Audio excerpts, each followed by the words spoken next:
Okay, traders, good morning. Welcome to this live intraday strategy webinar on SB Trade Desk. We are just moments ahead of the CPI release for the United States. Adam, good morning to you. We're up in just under a minute here. So we're looking for headline CPI to come out at 0.9%, a slight tad softer than the previous read of 1%, with core, more importantly, CPI expected to remain pretty sticky here at 2.3%. So obviously we've been looking at this dollar breakdown, going through a major near-term support confluence here. We'll have to see if that holds into the U.S. close today. But we're about 25 seconds out. Kareem, Kelly, Medad, Mark, Pooja, Steven. Great to see everyone here in the room.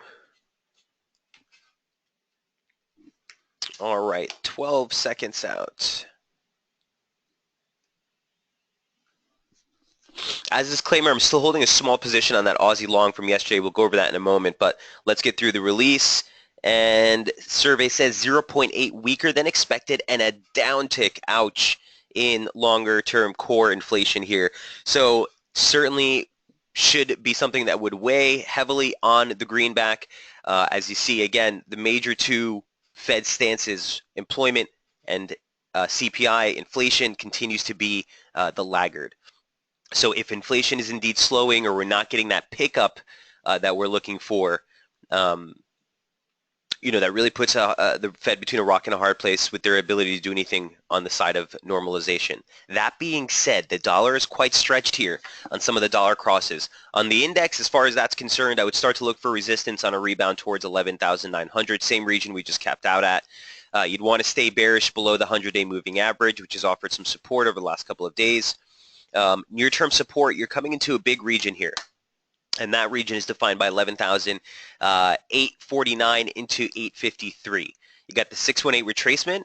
This is from the advance off of the Brexit low, and then this is a 618 extension from the decline off of the high that we made last month, or this is July. Okay, so those overlaps can tend to be really huge critical levels, but beyond that, look to stay bearish here on the greenback. Excuse me. Any questions on the data print we just got?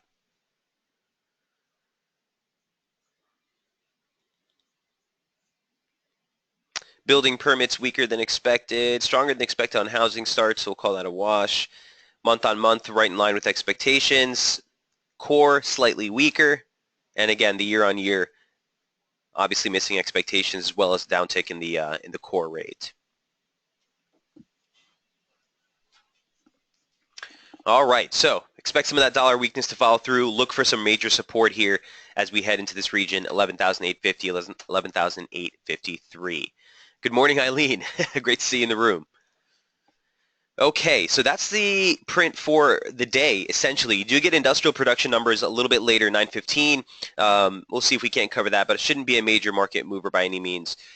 Heading around the clock, next thing of interest for me at least with the positions that I'm holding, is going to be that Aussie employment data, which we'll talk about in a moment. Any questions on the index? We'll move right off. We'll get more, Eileen. We'll get more opportunities. No worries.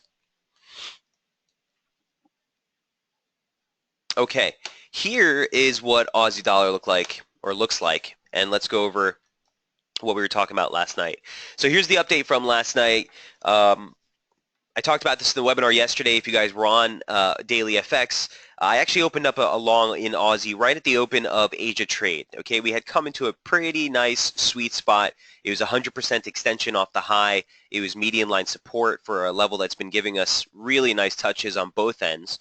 So it was an opportunity here on some building divergence to take a long position. I scaled out of most of it. I'm holding 1/10 of it essentially at this point. But the levels have worked out pretty well. We've now taken up all those top side targets, essentially hovering just below 77.56, which caught the highs last week. Just ahead of that, what I want to stress and what I wrote in yesterday's piece was this median line on the daily.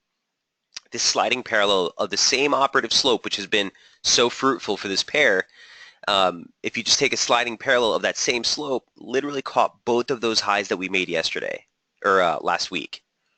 So that's just higher. Okay, so leave a little bit more room for a possible stretch into this region. Again, like I said, I'm holding only very, very small position left on it, so I have my stop at break even. If it goes through 77.56, great. I'll be triggered there with a limit on the rest of the trade. If it doesn't, likely I might get stopped at break even for the rest of it. But I do expect you could see some exhaustion here for the upside on the Aussie. Okay, here's what it looks like on the near-term chart. So you can see, even just from the near-term formation that we've been following, this is a 2-hour chart. I'll bring it into an hourly chart. You can see how clean these touches have been. And essentially, this rally is taking you right into the median line. Looking at 1-minute price action, I probably should just bail on the trade here. So I'm going to go ahead and do that after that reversion trade there. But you can see we came right into the median line and reversed very sharply as momentum held 70. So there is a risk for a little bit more of a pullback. I'd be looking for initial support somewhere near 77, this region here. Likely to see a little bit more pullback, but inevitably, you'd be looking to stay on the long side of the trade. And a topside breach of that 88.6 that caught the highs last week, there's that 50 line, and then this slope is essentially the same as this parallel. So you have really clean, clear-cut levels here for the Aussie. Eileen saying, can you talk about your thoughts as you jumped into that position last night for Aussie? So the position, Eileen, I opened up that Aussie, that long in Aussie on Sunday. We talked about it in yesterday's webinar, and that's just because of where you are in price was such a huge region. I mean, you could see what the slope did the last touches, right? Boom, boom. We opened up the week there. You had 100% extension there. As we highlighted in the previous update, if you click on the previous update there, we were looking for this region here as support at the lower parallel. Now, as price developed in time, you had to move up the slope a little bit. And once we made that post retail sales rally, that extension offered 100% level right there. Level was 30 I was looking for. It came into 38. The low was 36. So as he leveled off there a couple hours into Asia trade, you had some divergence in momentum, and it looked pretty decent for a long position. This one wasn't really a trigger necessarily, Eileen, in a 5-minute chart or anything like that. Although I did review that on the webinar yesterday, there was a near-term trigger. But mostly on a trade like that, you're coming into a critical area of support, right? And nothing supersedes basic trendline resistance and support. All right, so look for the pullback to materialize. Now it's made an outside candle right off of median line resistance. Expect the pullback here to give us a little bit more of a jar down towards 77, 76.87. I'd be starting to look for possible entries back on the long side. But even if we do, just for a disclaimer, even if we do take any other long positions, you're not looking anything past the highs.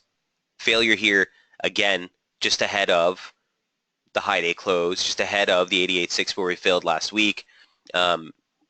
This tells you something, right? And in fact, the risk at this point, in my eyes, for Aussies, if we break this trend line, they might see a little bit steeper of a correction.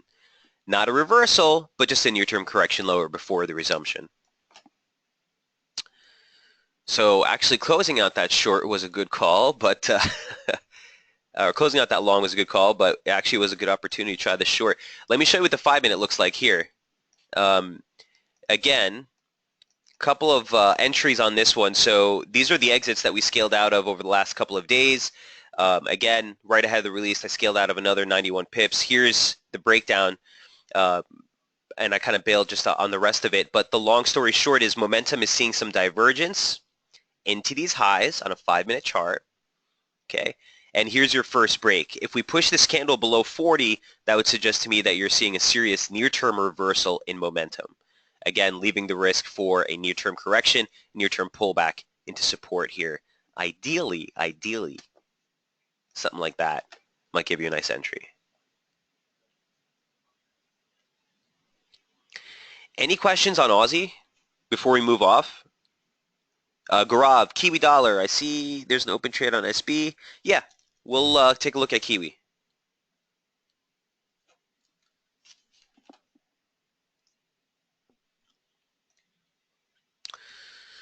Okay, and that's Kiwi. Going once, going twice, sold.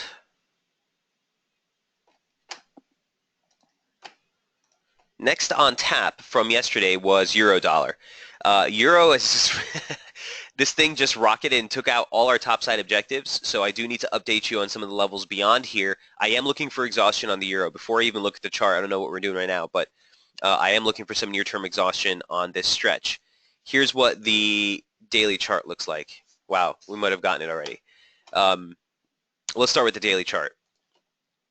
If this formation is correct, and we've already gotten a couple of touches on the upside, really nice touches on the downside where we bottomed out last week. Remember, kind of got faked out early in the week, but then we did look for the long side of the Euro, panned out really well.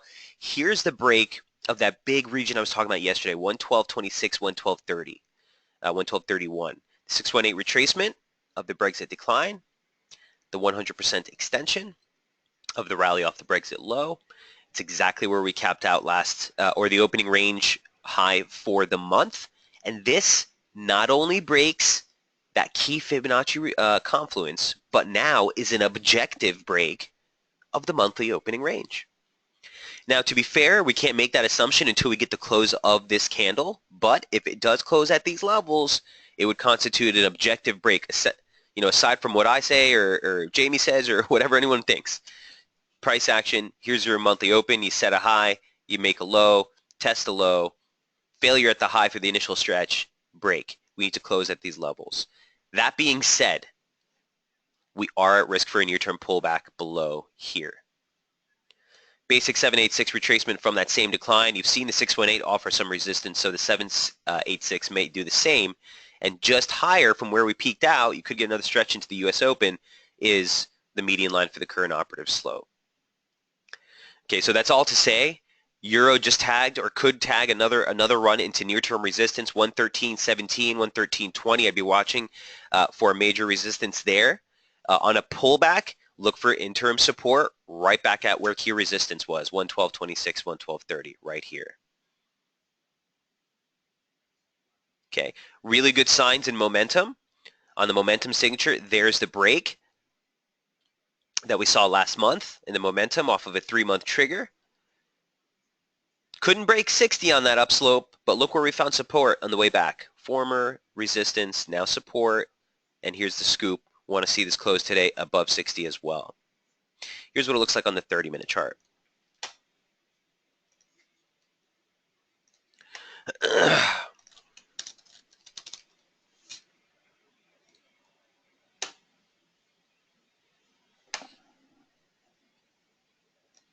Okay. One thing I also want to just go over with you real quick before I go to the 30-minute. Here's what SSI looks like, by the way. For those of you who are trading with FXCM, this is a tool that I like just to reflect on. I don't like to use it as a trading strategy or a trading tool per se, but it can be a nice added piece of information, especially when you have stronger reads. Anything sub negative 1.5, anything plus or above 1.5 is something, a read I'll take into consideration when I'm looking to assess bias, as it were.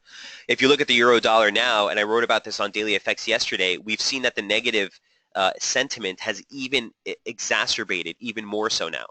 Okay, this is a live read which will continue to live throughout the day. But looking at it, yet 1.5 negative 1.5 is the sentiment. So 1.5 traders are short for everyone that is long. Yesterday it was at negative 1.39. The day before that it was at 1.2 something.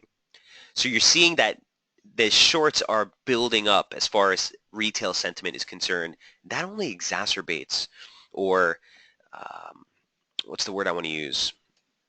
Fuels, okay, the upside bias here for the euro.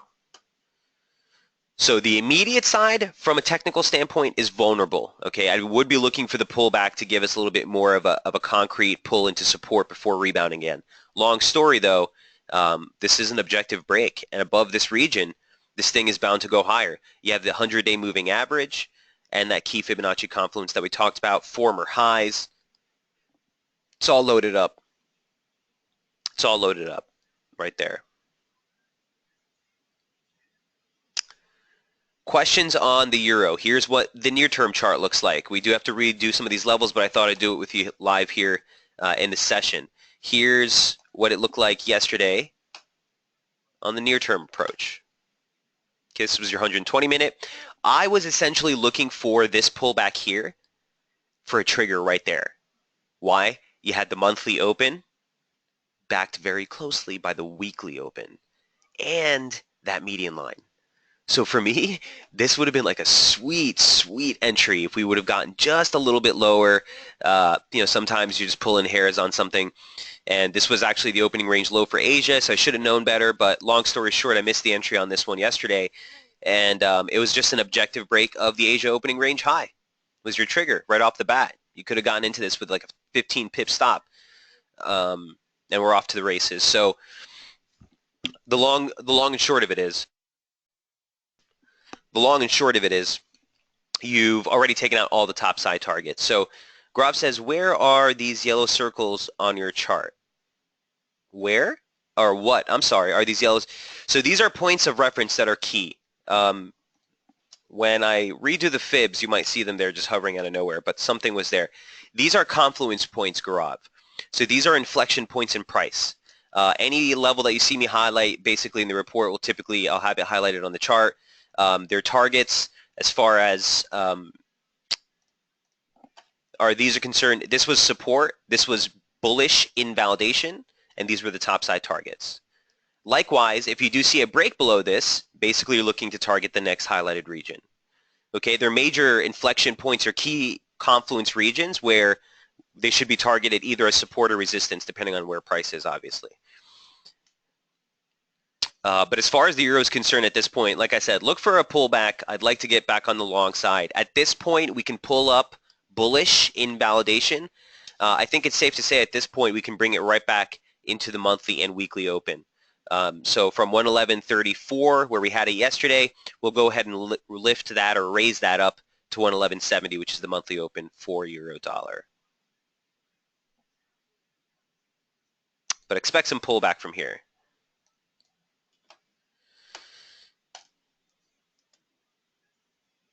Oh, Gaurav, they're all, he says, do you add them manually or is it an indicator that adds them automatically? No, they're all manual. They're all, that's what you're paying for. So I can get you all those highlighted levels. But no, those are going to be just regions that we're watching very closely for inflections in price action, okay? Essentially just treat them as targets. But they can also be the bullish or bearish invalidation level. And any level that has, basically it's levels that matter over the next 24 hours, intraday. So, any questions on euro dollar? We do get finalized CPI numbers from last month, the final read on Friday. I don't necessarily think it's going to be a major market mover, so I wouldn't stress it. Other than that, we're pretty quiet on euro data for the rest of this week. One other thing I do want to highlight is there is a mixed batch, or a fresh batch, I should say, of Fed rhetoric coming out.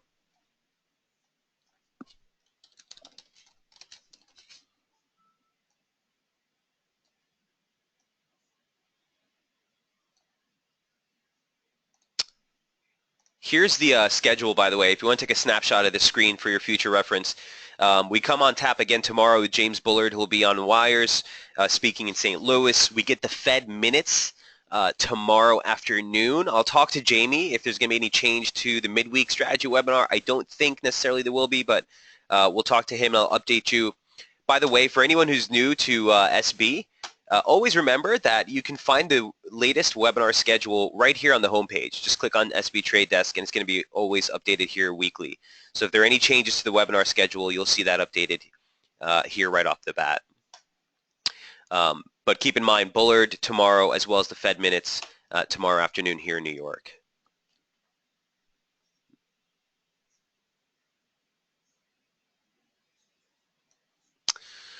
Okay, so that is Aussie dollar and Euro dollar. Next up on tap was dollar CAD. Ooh, dollar CAD. So this thing, oh man, I'm not gonna lie to you, I was really tempted, and I was kicking myself yesterday because I was sitting on the desk, on the trade desk with the guys here, and I saw this low come into 129, and instantly I said to myself, this is a good place to buy.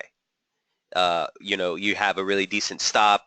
You're right up against the lower median line parallel. You have that 618 retracement, but I was more so looking at this just basic 88.6, which gave you a really nice inside candle right after, and the secondary pullback couldn't even test it.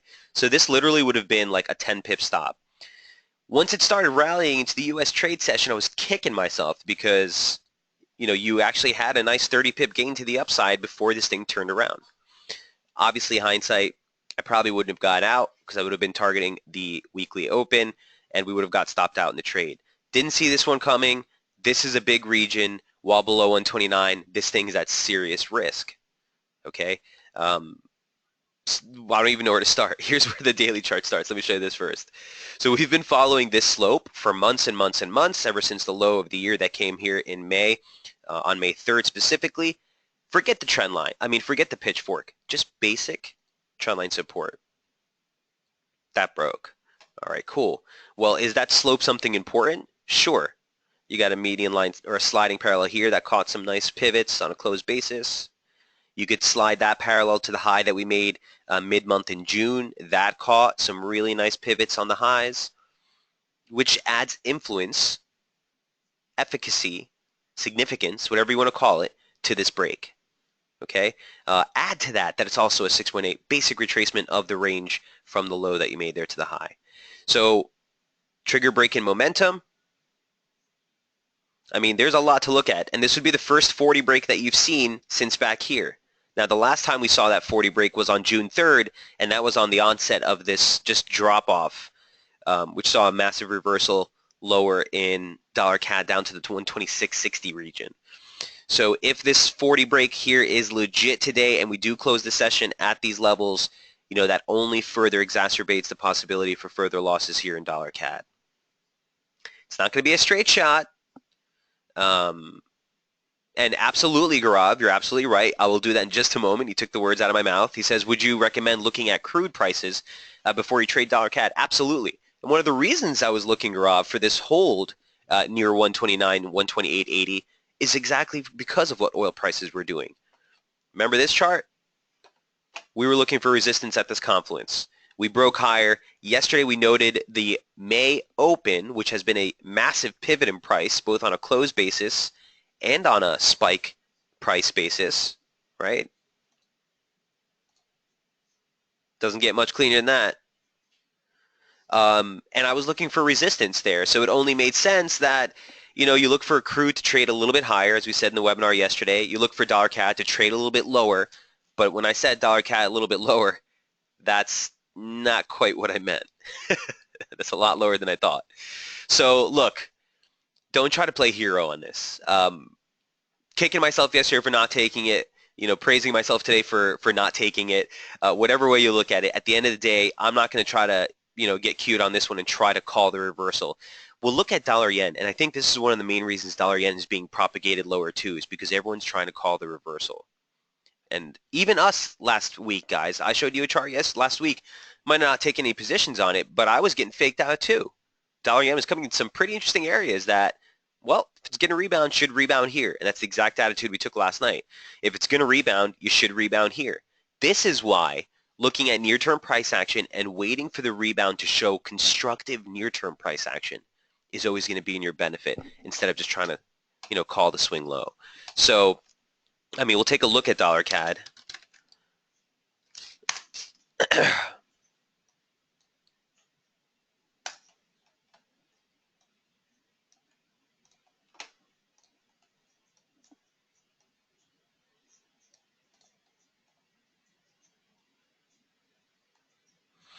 Okay, actually, this was a decent exhaustion trade for a rebound off the low. Building divergence, lower low, lower low, lower low, lower low, higher low, higher low, higher low. This is your first 60 break to the upside. So on this entire rally here, it would have been really difficult to take any trades. So what do we do from here, Mike? What are you showing this for? Well, if this is going to be a false break and we're going to see this thing close back above 128.80, 129 for the session, this whole thing could be erased and could be the biggest fake out ever. I don't know. In the meantime, I would be looking for near-term price action to show more constructive behavior. So on a pullback, I want to see former resistance hold as support somewhere around 28.25. I want to see momentum start to hold 40 support on a pullback here with a rebound back above 50. Once we get a little bit more back and forth, if it starts to look constructive, sure, it might be worth a fade. But at this level, with the severity of the drop that we've seen and the significance of the level we've broken, I'm not really interested in trying to fade this just yet. Here's what it looks like on the near term. The other reason I was getting so interested in possibly looking for a rebound here was not just because of that longer term median line that we were looking at here on the daily chart, but even on the downtrend slope. Here's the downtrend slope we've been working with for the last 2.5 weeks. You guys remember this, right? We were on the short side looking for support into this region. Again, the lower parallel. That was also there yesterday and was rejected as support. So the break here adds further emphasis to keeping a downside bias near term sub 129. Or at least this would be the bearish invalidation level near term, let's call it. Okay, and a break above 129, I'd be looking to buy pullbacks. That being said, you're bearish sub 129 near term. Questions on $CAD? And by the way, crude oil is not out of the woods yet, okay? As the level we highlighted yesterday is still holding resistance in my mind, okay? 45.98, the open for May, which has been such a major pivot in price, still holding. Yeah, we broke above the slope, but price action doesn't work in a vacuum, and sometimes you'll get those breaks. I know a lot of people have it drawn like this as far as a trend line, which puts you basically right there, just beyond the highs we made today. Whatever way you're drawing it, this is the pivot and horizontal price that has been something important for the last 4 months. And as long as we close below that, momentum sub 60, you're still at risk here for a pullback near term in crude.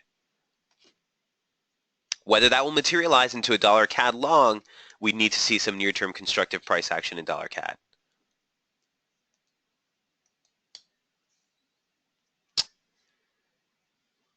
Any questions on the loonie?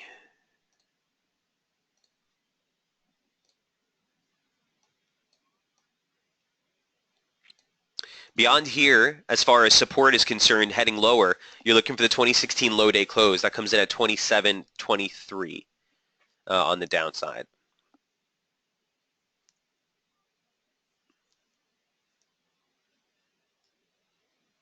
Ruth saying, was U.S. dollar news good or bad? Ruth, it was real bad on all counts. We got a slowing down in core PCI, which is expected to hold. And month on month came in much weaker than expected. 0.8 versus 0.9, that's a drop from 1%. And core, stripping out food and energy, down from 2.3 to 2.2. This tends to be much stickier. You don't tend to see core inflation year on year really fluctuate all that much.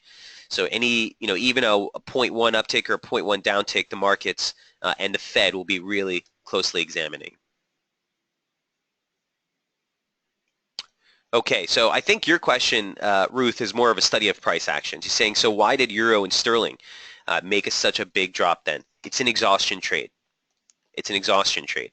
We were talking about this earlier in the session, Ruth, and I actually closed out an Aussie long I was in, even though the data was bad for the dollar, because it all depends on what price is doing.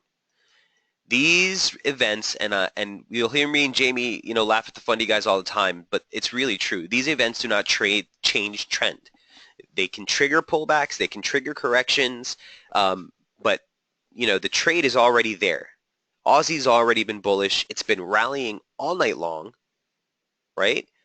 This data is not going to just fuel the next leg higher, just more and more and more buying. It doesn't work like that. So what happens, Ruth, is it spikes higher. Everyone who's been long starts to exit that position.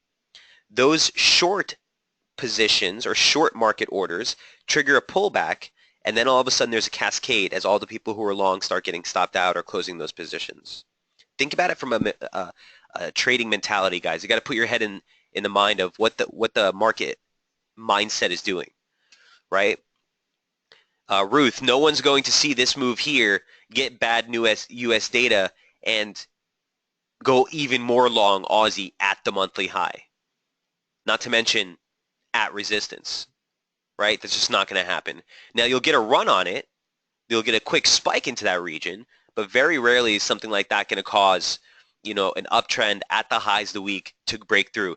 If it was a bigger release, if we were talking about non-farm payrolls, or we were talking about the FOMC rate decision or something like that, it could. Anything can happen. But just from a trading standpoint, you don't really want to chase these moves. More so, they're typically opportunities to fade. Ruth, does that make sense? We'll go through a lot more event risk, obviously. I know you're a little bit newer to the program, so we'll go through a lot more event risk in the days ahead. Hope you cover sterling dollar. Sure can. We also had a question from Gaurav, I think, on Kiwi. But first, yeah, we got dollar CAD. The last but not least, I do want to cover the last one from last night. And this is something I'm just watching right now. I don't have any positions on, but Aussie CAD is coming into a very important area of support near term, in my humble opinion. And that could offer a near-term rebound. The broader focus is for a correction off the high. Longer term, I think you want to buy that correction. So I'm just putting reference. But here's the daily chart. I didn't have this one on the report. I just had the 120 minutes. So I'll show you this in a moment. But my levels are off here. Sorry. Okay. So first things first, this is just a basic trendline resistance extending off the highs that you made here in 2013. Tagged again at the December high of 2015. On a closed basis, we really tried to struggle but couldn't make too much headway above that. Not only that, you had the 2016 open and the high day close from the previous for the previous year from December. So this was loaded with resistance. And last week, we came into it, put a big old outside day right off that region on a failed attempt on a break higher and slammed lower. For me, this, you know, is a major, major resistance. So I'm looking for a correction move down to inevitably buy for the breakout. Okay. At this point, you have to leave room because you're coming at some near-term support. Namely, you have the monthly open right here. Okay. Now, if we bring this into the 30-minute chart, it's a little bit clearer because you can see some structure to the advance, basic trendline support off that 610 low, tagged again on 623. That converges on the monthly open over the next 24 hours, 48 hours. Okay. Add to that, and this is the least of all of them, guys, is this formation here. I don't know if this is the right pitchfork. It's way too early to tell. Initial indications are that you're getting some nice play off that slope, but if this is the correct pitchfork, look where the median line converges. So that's all to say, as far as Aussie CAD's concerned, your play is this. If you do get the downside break of 98.80, basically 98.80, I'd be looking to sell rebounds targeting 98.16, 97.23, and essentially this lower parallel. If we get a topside break of the weekly opening range, or specifically if we clear resistance here, you might see a nice recovery back towards that trend line, which would offer another opportunity to short this thing. So on the radar for now, I'm watching very closely the weekly opening range. It's been very, very contractionary range. Gives way to just a couple of days, and then you sit in this kind of lull for a while. So I think this will clear itself out, but just note that this pivot here basically at 98.80 is a huge region. Okay, and if we break below it, I expect some accelerated losses. On a rebound or a break of the top side range of the week, I'd look to see if we can get that rally to offer some nice short exposure for another move lower. So something we'll be watching. I'll track this one. I'll give you updates throughout the week if it does start to materialize or something starts to look interesting. But as it stands right now, that's kind of the focus for me on Aussie CAD.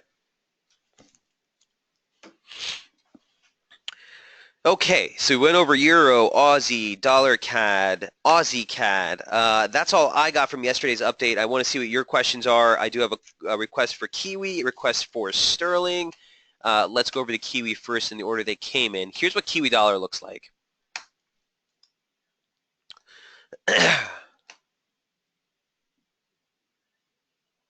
Okay, so obviously as far as the Kiwi short's concerned, I see there's an open trade on SB. What was the motivation behind it, considering Kiwi dollar interest rates are much higher than the US dollar? So that was from a swing perspective, Gaurav. That trade is out at this point. We got stopped out on that one at 72.60.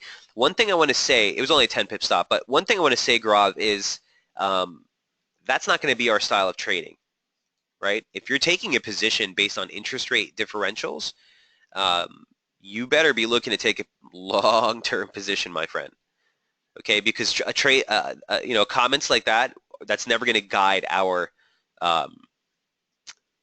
It's never going to be reasoning for us behind a position. Our reasoning here, Gaurav, is purely technical on what price action is doing. Just because interest rates in Kiwi are higher doesn't mean anything, Gaurav, right? Doesn't mean anything. Guess what? Interest rates were higher this whole time too. Guess what? Interest rates were higher this whole time too, right? So what the heck? If we're going to go on that mentality, it's going to be a real rough couple of years before it actually starts to materialize into an advance. So yes, that may be the case, but it's not just what about the interest rate differential is, Gaurav. It's all about expectations for future, what the monetary policy outlook looks like. So what we're seeing here is not necessarily that, oh, now people are starting to realize all of a sudden, right, that the Kiwi has a higher interest rate. No, what you've seen here since the start of the year is the market readjusting expectations that the Fed is going to normalize.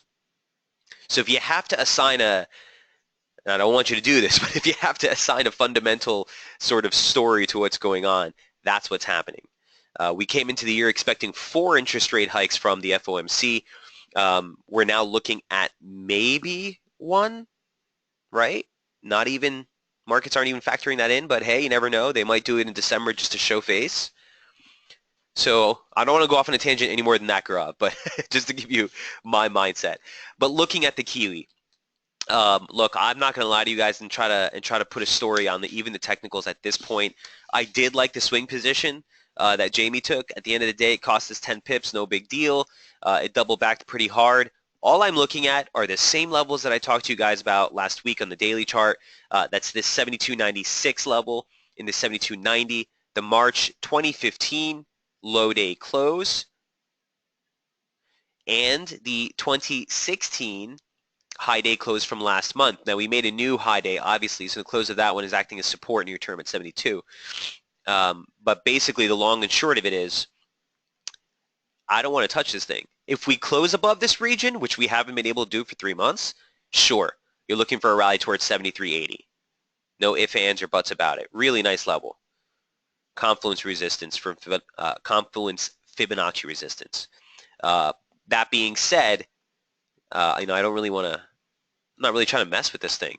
Here's what it looks like on the near term. So came into the week. I didn't take this was very, very similar to where it started the week as euro dollar was. If you guys were on the webinar yesterday, again, I actually did take a short on euro dollar right at the open of the week, right when I took the Aussie dollar long, actually, for that matter. It was a real tight stop. I ended up eating 13 pips on it. But the point being, this did a very similar thing to start off the week. It snuck into support. This one even showed a false break and closed there before rebounding right back into basic trendline support off the lows. There's the monthly open. We broke back above it yesterday, checked it as support twice. This break pretty much sealed the deal. Now, the rally, there's that key region again, 2016 high day close, March 2015 low day close, and we rebounded right back to the downside again. Look for near-term support right here. Top side break. You're looking up here.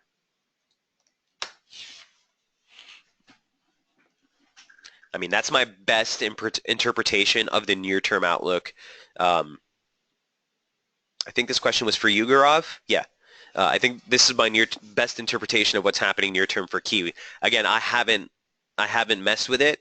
If you treated this more or less similar to the way that we've been treating Aussie, you'd actually be all right. Albeit Aussie is obviously a much bigger mover at this point, in my opinion. But look, at the end of the day, one of these two is lying, right? Aussie dollar, still below its yearly open.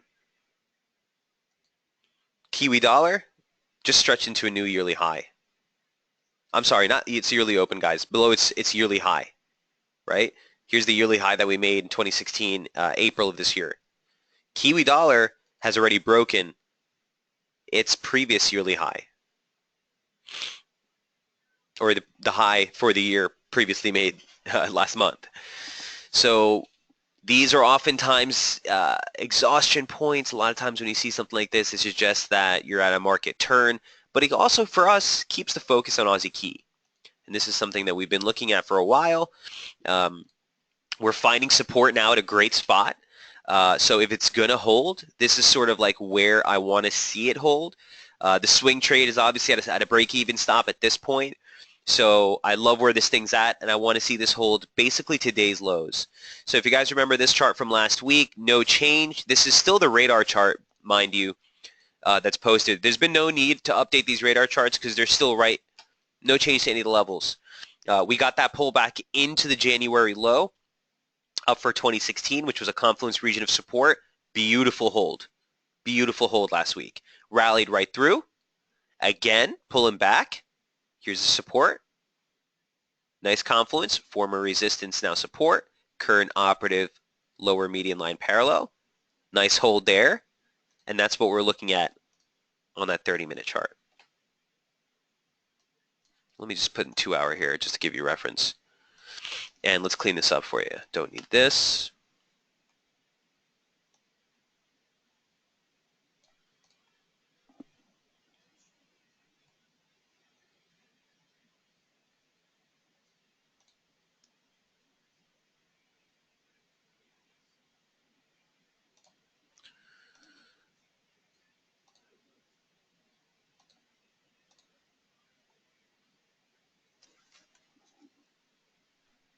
Okay. So these are the levels I'd be looking at. Be mindful of the fact that 106.62 is still the yearly open, and that's still, I know we've sailed through it a couple of times. It's still a rather important pivot, guys, to keep in mind. I know that the inflection off it hasn't been all that clean, but that's still the sort of level to beat. The weekly opening range high comes just higher. But if we clear this, you're right back at that key major long-term trend line or parallel, which coincides right now on the 100-day moving average. And for the operative slope on the near term, on that 50 line, right here. So on a breakout play, that level, look on the left, is right here. All right.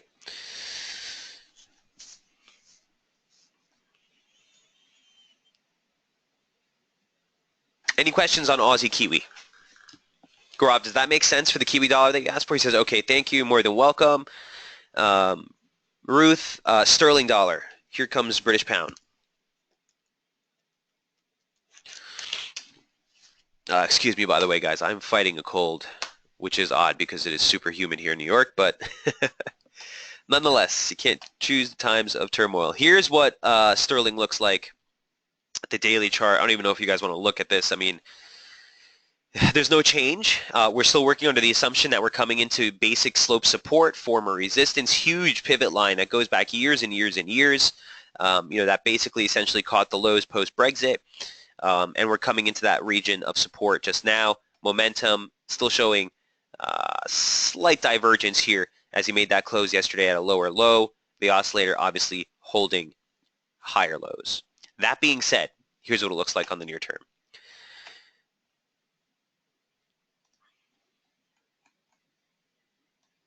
And I was so close to jumping into this one too. Another one where I highlighted this yesterday. I didn't want to put it on SB because, again, I didn't have any conviction of trying to tell you guys to fade this, but I personally was looking for entry right here on 128.50 on the confluence of that long-term trend line I just showed you on the daily chart, and near-term slope has, a swing low rather from July 11th has that converging right there.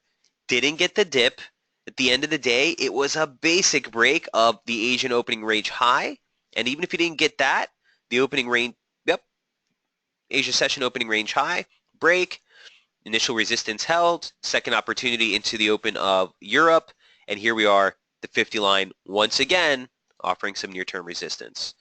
So could get some pullback from here. I do like the idea of trying to fade pound weakness. I don't think it's the best option, Ruth, to be honest with you. If you're looking to fade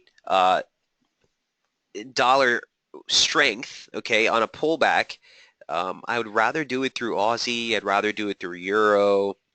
Although Euro, I'd want a little bit more of a stringent pullback. But for the pound, I don't know. This was sort of a big break for me last week that we broke below this. And now that we're pivoting back above it is constructive. But we'll want to clear downtrend support for me before I get aggressive on the long scalp.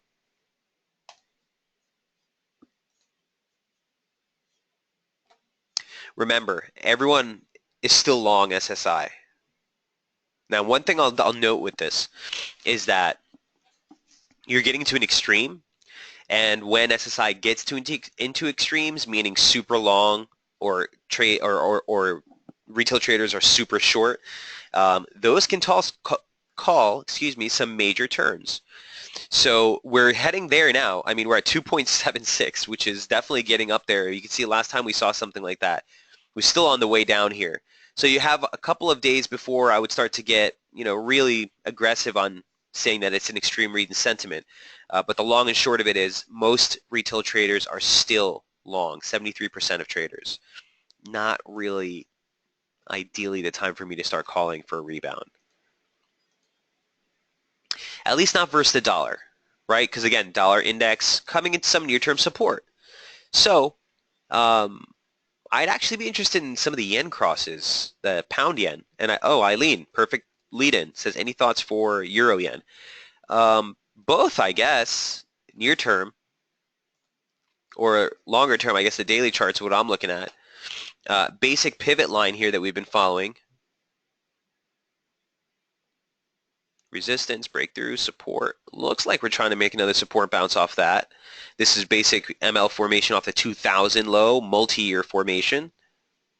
So I'm looking for some near-term support in euro yen to start to materialize. I don't have anything on the immediate slope for the near term here to actually operate off of. So I'm looking for a little bit more of a conviction in price action. I don't know who is logged onto my charts, but I just kicked them off.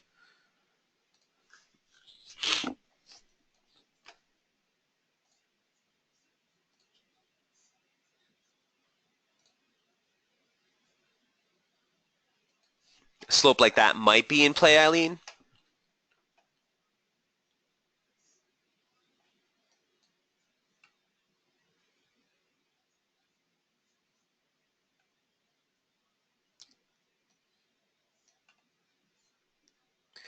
I mean, it's way too early to tell, but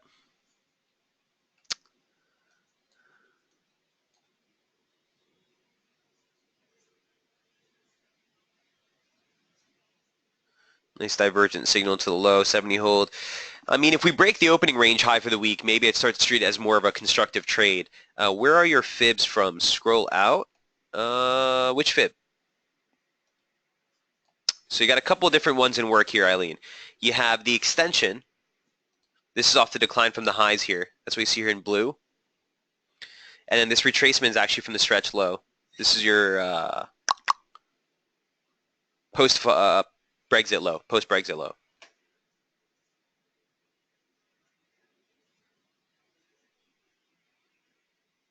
Yeah, you're more than welcome. So things I'm looking at, as I said earlier, pound yen for me looks a little bit more interesting. Here's what the daily chart looks like. Same type of gig coming over under 2011 trendline support. The actual stretch low comes in at 128, but if you look at the near-term slope, A, you've been putting in some divergence into these lows, and then B,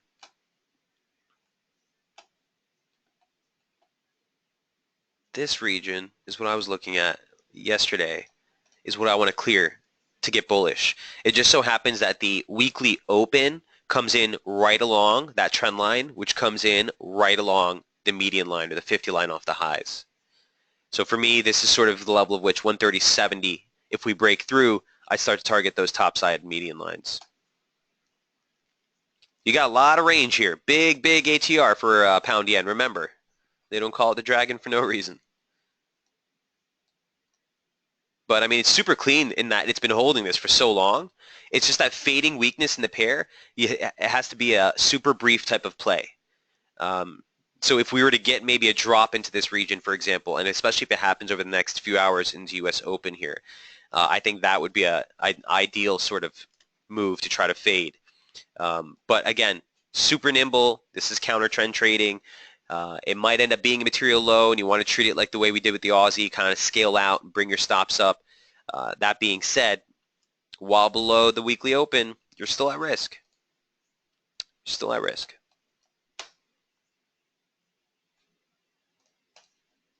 Ruth, does that help on pound? Graham says, so it's Aussie yen then. Let's take a look. So the thing with the yen is, I think we talked about it earlier, right? Everyone super duper looking for yen weakness. Ruth, about which one? Is there a specific pair you're talking about?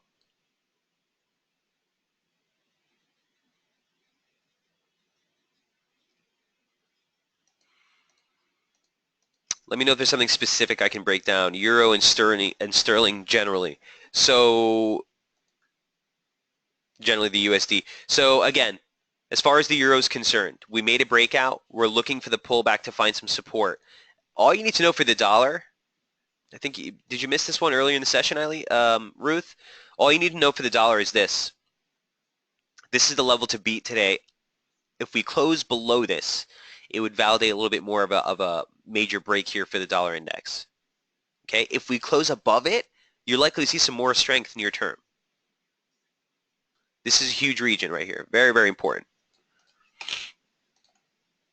So we're testing it as resistance right now, actually. Here's the decline. We made 100% extension. This is just near term off this high. We're coming back testing as support, or as resistance, rather. Look for a hold here.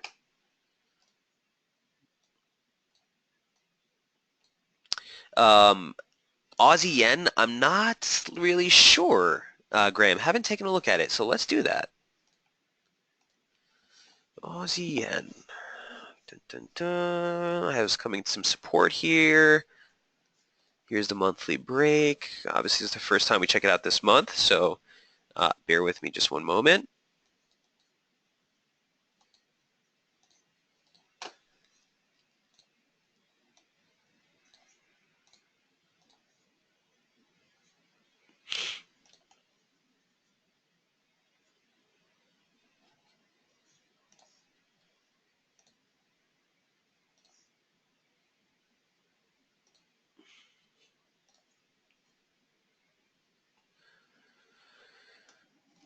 Okay, so on its face, it's made a pretty clean weekly or monthly opening range, rather,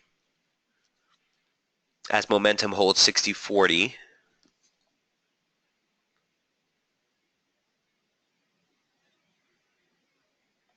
And I just want to see, did that complete any kind of correction here?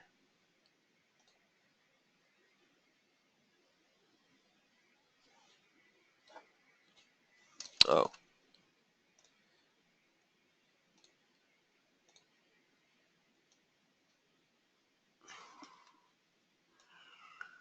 That's not what I meant.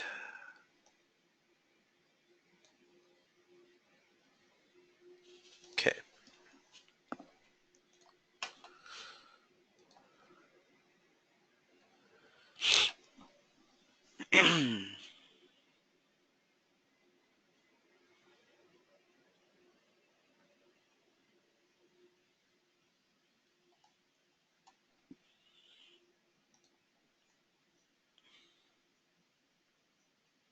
Okay. This is coming into a big area of support right now. So a couple of things I'd be looking at. A, you have a basic sliding parallel here for the current operative slope that we've been in, basically off the July highs. Here's your Brexit drop. Here's the July high. It's been holding really well, aside from that little brief stint below it early in the month, which is the monthly opening range at this point, mind you. You got a nice little rebound here, finding resistance right at the 50 line / that sliding parallel, still holding the same slope. So that sliding parallel here comes into support alongside the 50% retracement of the entire advance. I'm not going to stress this extension here, but it is there as well, the 1618. This is just off that first leg off the high from July. Decent pivot in price that we saw here. And those both coincide on that sliding parallel right here.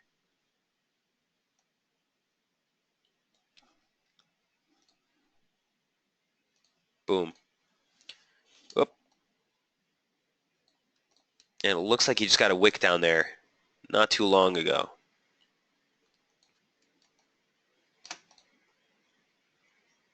And this is where I'd be looking for resistance.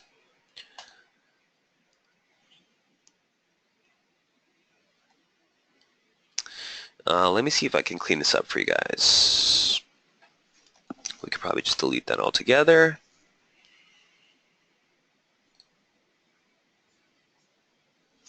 Delete that altogether.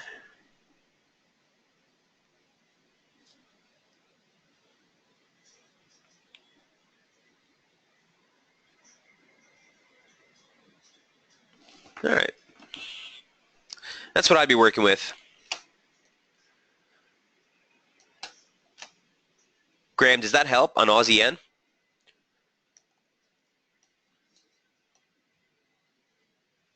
The thing is this, and I'm just going off the fly here, Graham. Obviously, I haven't looked at this yet this month, but the thing is this with all the Aussie yen, this is what I would say near term, because the Aussie, we're looking for that pullback to level off.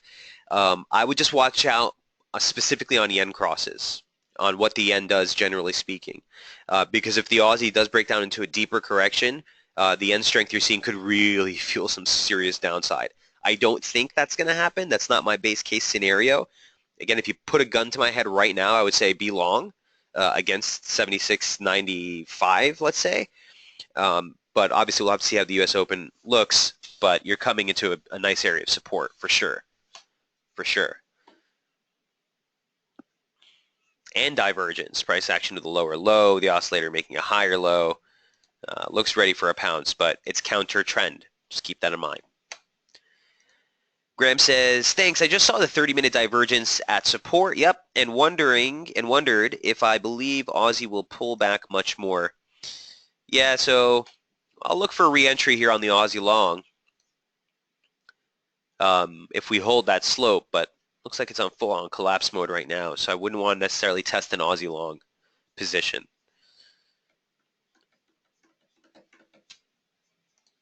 Could be a washout. And guys, this is what the market does. Ruth, to go back to your question, why this happened if the data was bad for the dollar. Well, it's because the dollar has been so weak already. Before we even entered the data print, the dollar was already off a good deal for the market at the open. So once it came out, you got another stretch lower, and that's, classic washout type moves where everyone who's been short already throughout the night, throughout Asia, throughout London, they're now looking to close those positions. And that closing of positions squaring off gives you that mean reversion trade. Would you go short Kiwi now? Graham says, agree, thanks, you're more than welcome. Graham, Gaurav, would you go short Kiwi now? No. Where would your stop be, Gaurav? You going to put a stop up here, man? You going to put a stop 80 pips away when you're coming into support? Right? Guys, it's not just knowing the direction of what's going to happen in the next 5 minutes. If you don't have a plan, a risk to reward that's well defined, clearly cut levels, you're just chasing. I'm never ever going to be able to, to encourage that kind of behavior. So just be careful, Gaurav. We don't want to be chasing, man. It's coming into near-term support. I would definitely not look to short Kiwi here. Now listen, you could do it. It might end up making money, but you have no risk reward. You have no risk reward of any consequence unless you're looking for a target, way down here.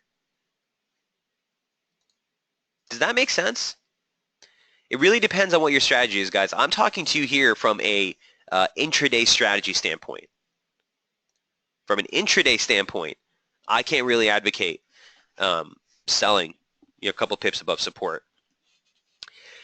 All right. Any other question from anyone in the room before we wrap things up?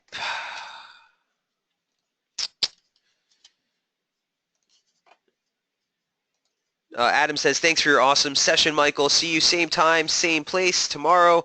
Plan your trade and trade your plan. Amen, Adam. Words to live by, my friend.